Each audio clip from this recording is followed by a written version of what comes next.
What is a land lease and what are the advantages of a land lease for the tenants and the landlord? Well, for an owner of property in a land lease, basically you're leasing the land to a tenant, preferably a credit tenant like Chick-fil-A, like you see behind me here.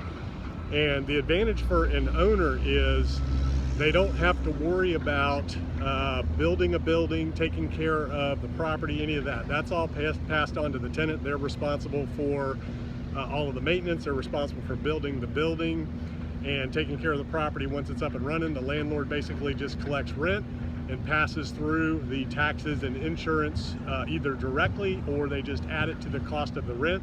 So it's a very easy property to rent, and then they control the land for the long term as it potentially gets more and more valuable depending on the demand of the area. And also they avoid capital gains with a sale. They take their income over the long term, so it's like an annuity.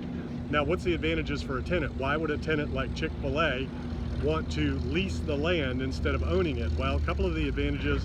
Number one is the cost. They don't have to pay for the land. It can be very expensive prime property, so they don't have to pay for it up front, put a big down payment up, and expend all that money to own it.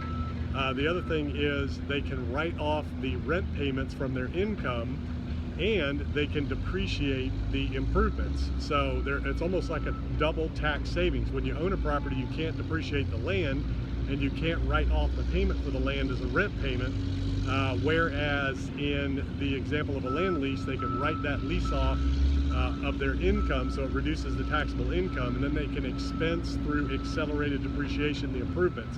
So there's a lot of advantages for both the landlord and the tenant in a land lease situation, and it can make a lot of sense. The key is it's got to be the right parcel with the right tenant to protect the owner, and for the tenant, it's got to be the right parcel with the right owner to protect the tenant.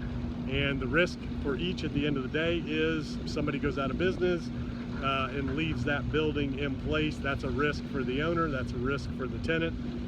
But generally, if you have the right tenant, the right credit tenant, you don't have to worry about those things, and it's a great long-term investment for both parties.